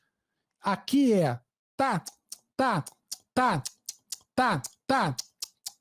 Então, tá, tá, tá, tá, tá, tá, tá, tá, tá, tá. Aqui seria você dá uma jogadinha para o lado. E o que eu acho interessante é que a similaridade desses polígonos, na realidade, traduzem uma similaridade rítmica e que reflete uma movimentação histórica, né, de como que esses ritmos se deslocaram culturalmente entre diferentes partes. Então isso é muito interessante. E por fim, tem o episódio 6 da Matemática Humanista, onde eu explico em detalhes como foi esse meu trabalho lá no Instituto Benjamin Constant. Eu trabalhei com turmas de alfabetização, crianças de 6, 7, 8, 9 anos sendo alfabetizadas lá no Benjamin Constant, crianças com deficiência visual, e eu vou falar sobre isso na semana que vem. Na semana que vem, no dia 10 de setembro, com a Cláudia Segadas e com a Paula Barbosa. Então, isso foi só para dar uma ideia geral que dá para a gente... como é que eu vou dizer? É esse trabalho. Semana que vem, ó, essas 2 lindas maravilhosas aqui. Tá? Então, só para devolver a bola aí para o pessoal do Musmate, só queria compartilhar isso, porque a gente tem, então, música e matemática em estratégia composicional, em mapeamentos de música, de notas, de distribuições, de acordes, de você usar isso para compor, para criar, né? Tem a questão do Hugo, de você tratar o som, de você fazer uma análise do som e responder, perceber um padrão e responder em acordo com algum tipo de padrão, ou um padrão de tom, um padrão de harmonia, um padrão...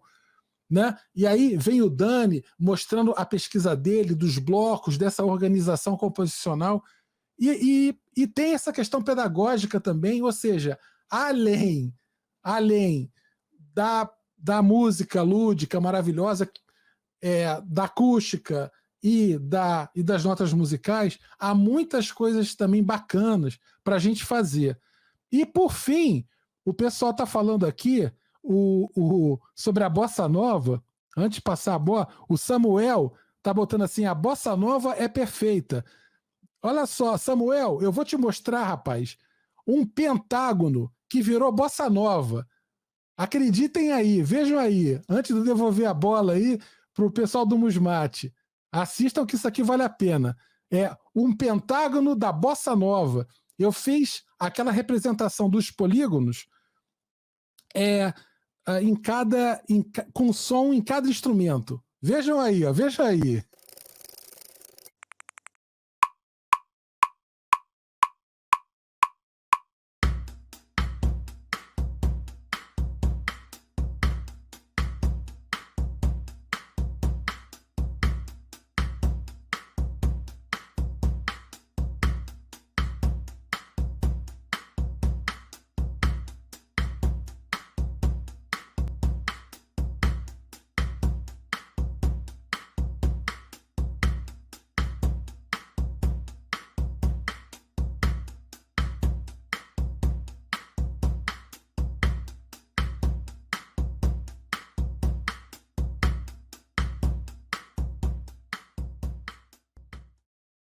E aí?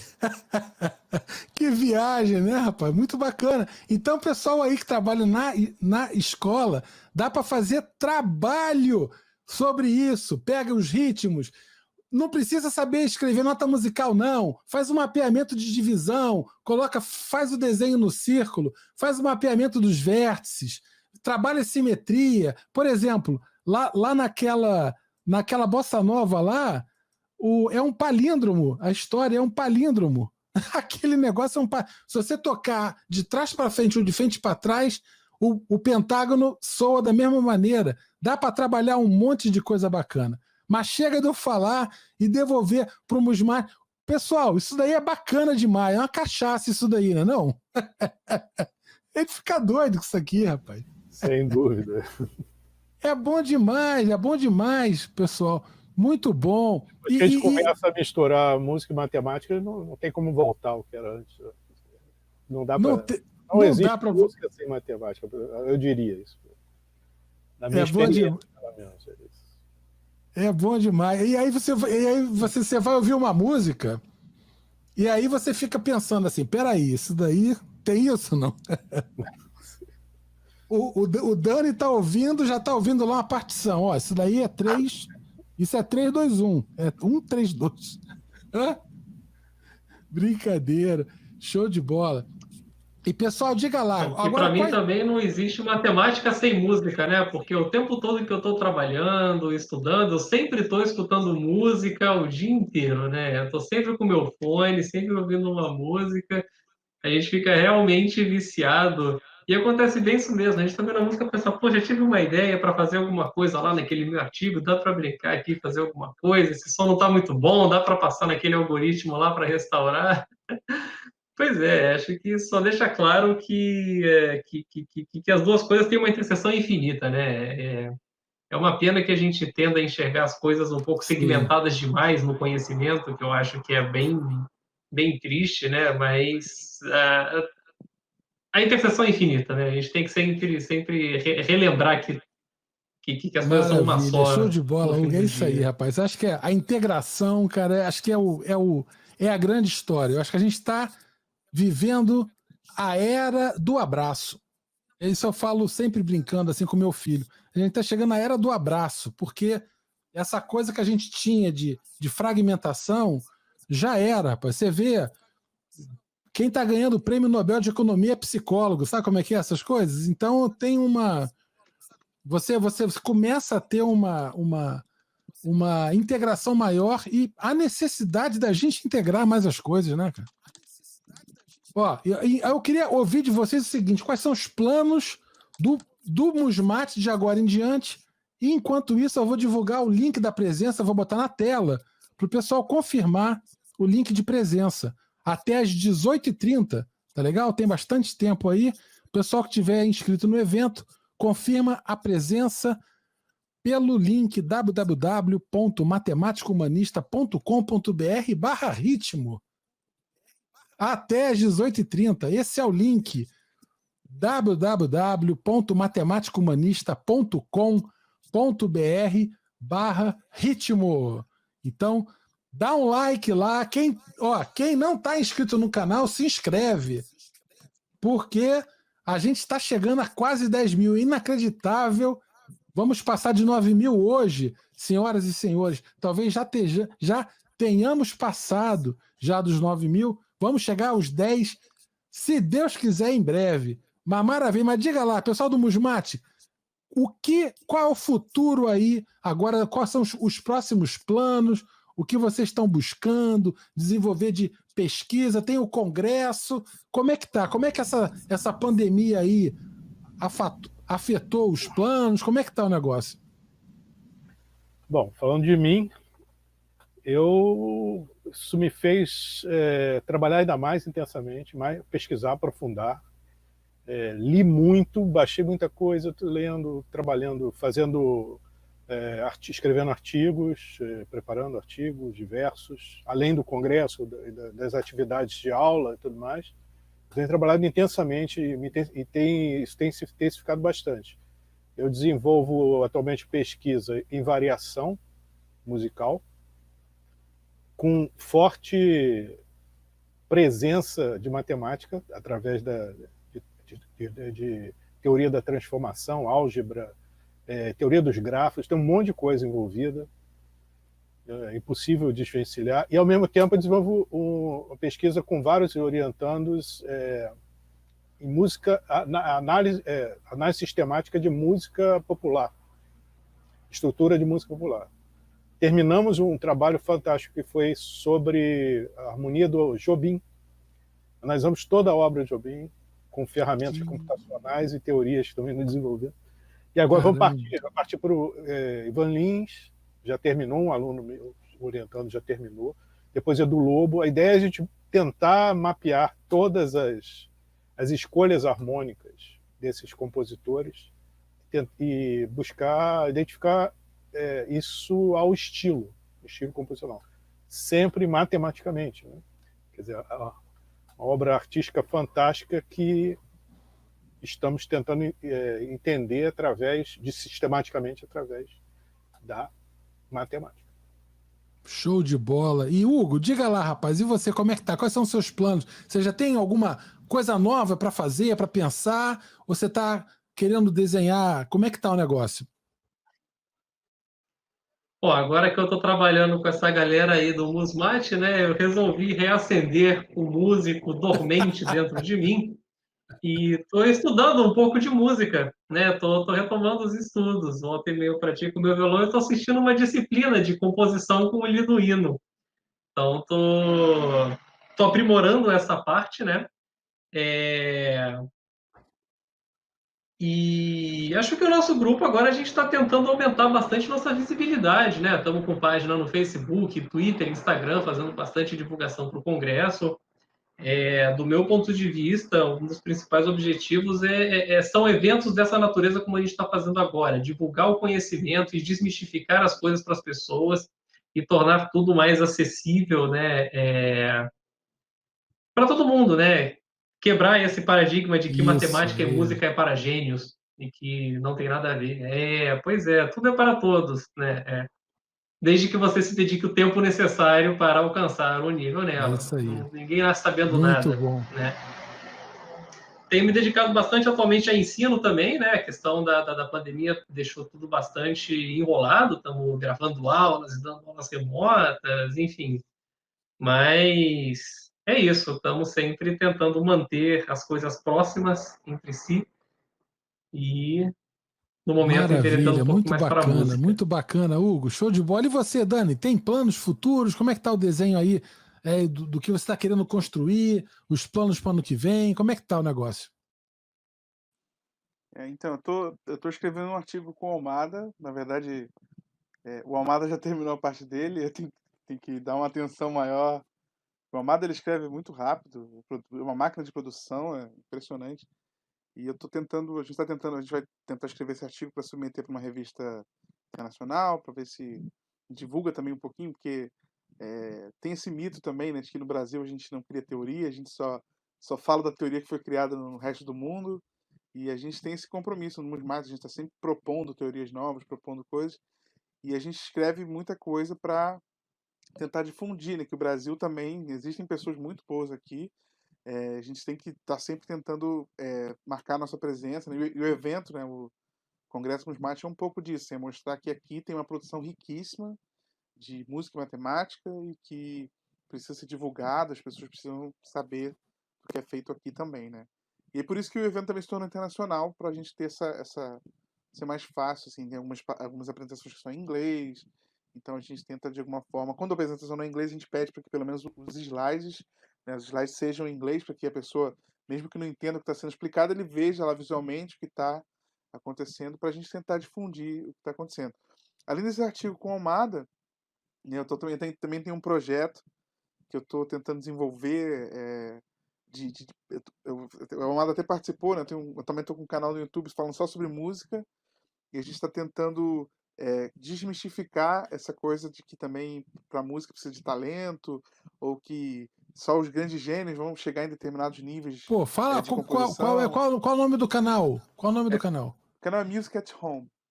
Music at Home. Isso, é música em casa. E a gente eu fiz uma entrevista com o Almada, que foi divertida, ele falou um pouco sobre a pesquisa dele também. E a gente está tentando mostrar que assim, é possível tocar, é possível compor, é possível harmonizar, é possível fazer tudo que os grandes nomes que a gente tem, os ídolos, os nossos ídolos, eles fazem, só que é só estudar. É uma questão de consistência, né? Para a gente alcançar nossos objetivos, a gente tem que ter consistência. Então a gente tenta também trazer uma linguagem mais acessível, trazer uma abordagem mais até humanista, né? Usando esse termo que eu acho legal, essa coisa que desmistificar que a música também é uma coisa de intelectual. A gente qualquer pessoa pode aprender a estudar música e se tornar competente nisso, né? Então é um projeto que eu tenho desenvolvido. Show de bola, Dani. Rapaz, te falar um negócio.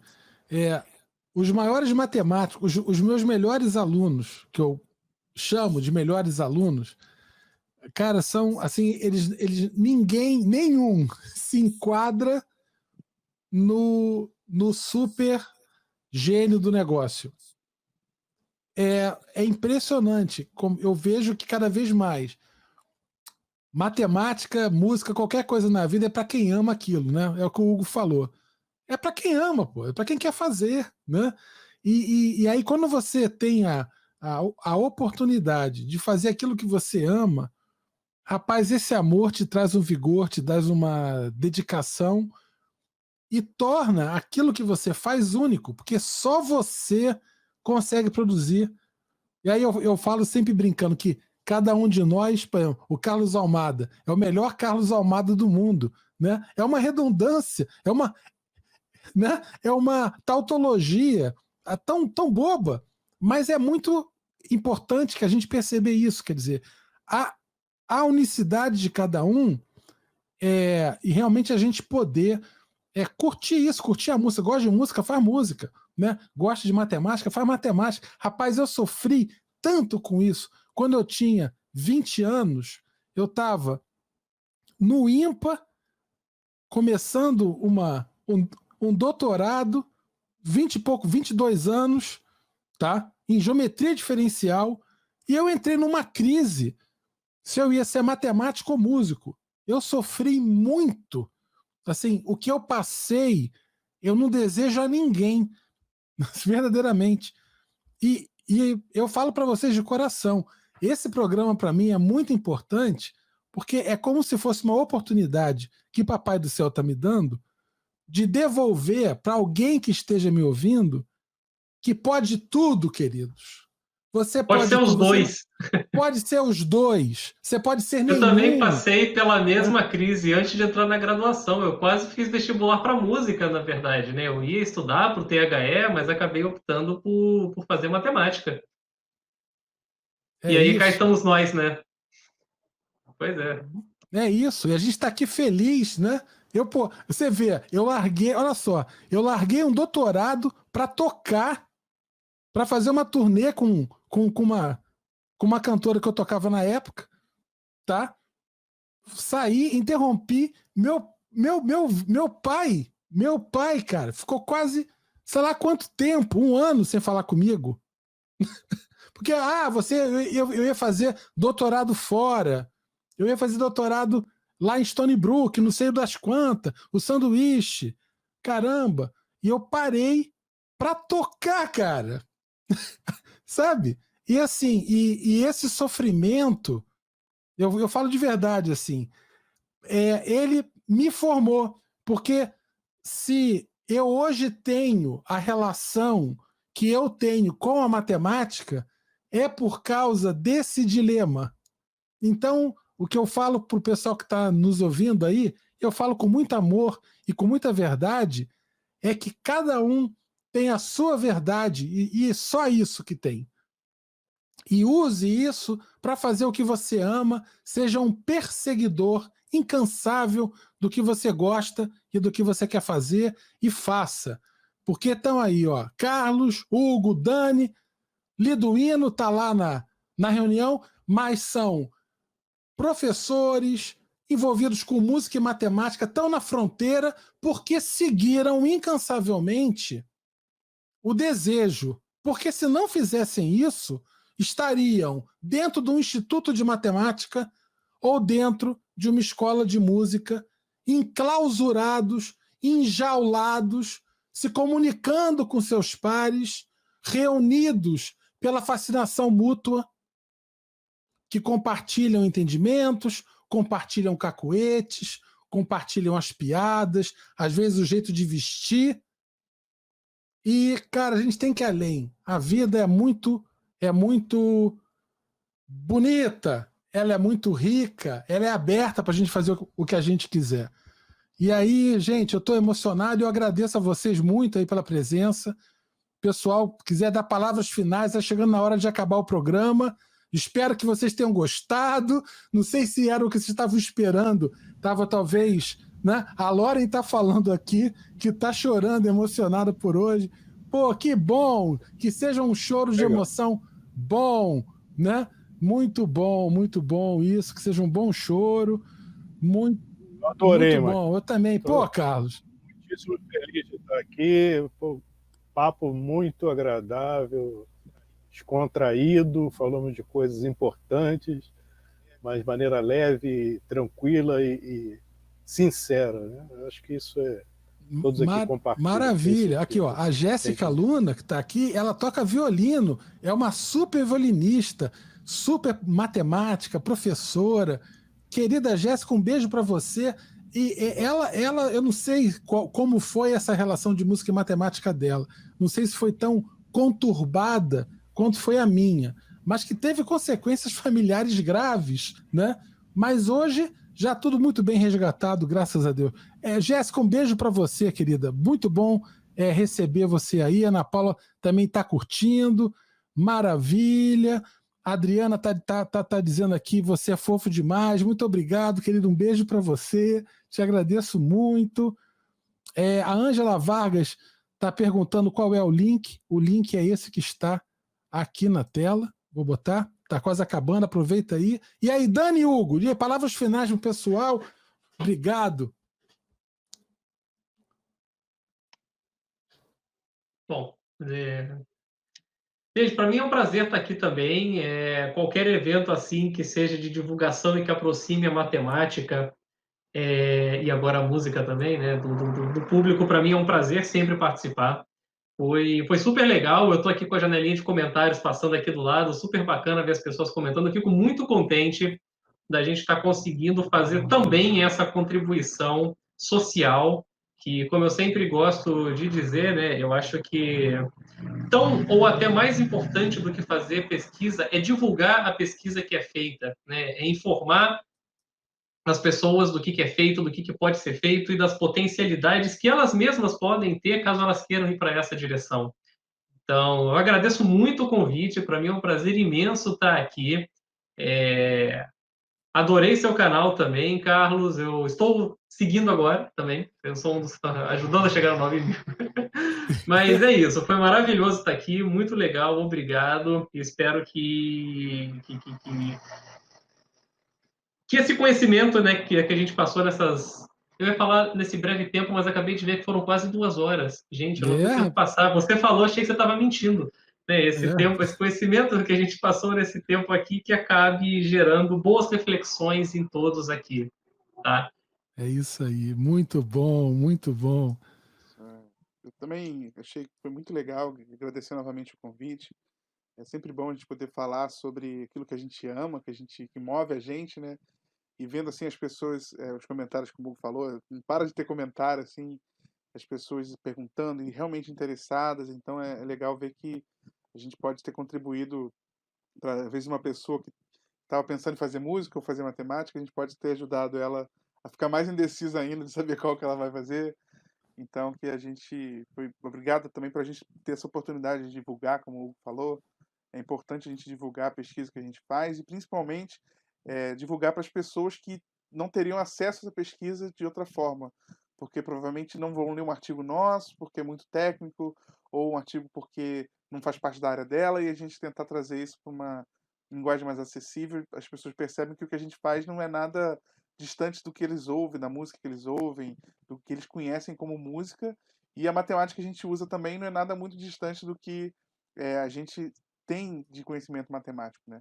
Então é bom a gente poder divulgar isso para as pessoas, para o grande público, digamos assim.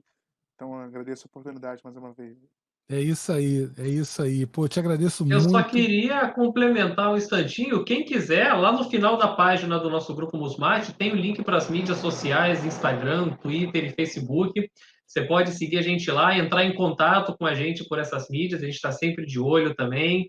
Lá tem na página também tem os nossos e-mails. A gente está sempre abertos a contatos, tá? É isso. Aproxime-se caso queira.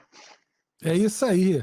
Tem que chegar, pessoal, chega junto para conversar, para trocar informação. Tá todo mundo aqui, nossa, tá só amor. Esse chat hoje bombou de coração e palma e carinho. Obrigado a você, Dani, Carlos e Hugo e Super Liduíno, que está lá mandando brasa lá na reunião dos compositores, que seja uma reunião bem sucedida e que o grupo aí tenha pela frente aí um caminho maravilhoso, como já vem tendo, né? Muito bacana. A Jéssica Luna está falando aqui que procurou muito por vocês. Então, Jair, Jéssica, achou. Fala com eles aí, procura Agora eles achou. aí. Achou. Vamos conversar, vamos lá, vamos junto, vamos chegar junto. Tá? Pessoal, então é isso. Queridos, muito feliz por essa tarde, agradeço a todos os presentes.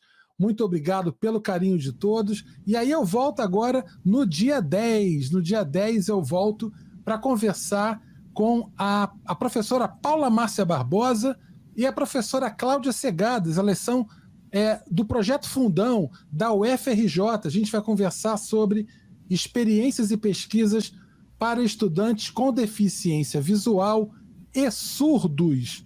Então vai ser um programa maravilhoso. No dia 10 é o Seminário de Educação Matemática Inclusiva da Matemática Humanista, arrebentando a boca do balão, gratuitamente para todo mundo, porque é assim que a gente vai ter inclusão nesse país. Tá legal? Pessoal, Carlos, um grande abraço. Dani, Hugo, valeu. Pessoal, até a próxima. Tchau, muito obrigado, gente. Obrigado. Valeu, pessoal. Tchau, obrigado.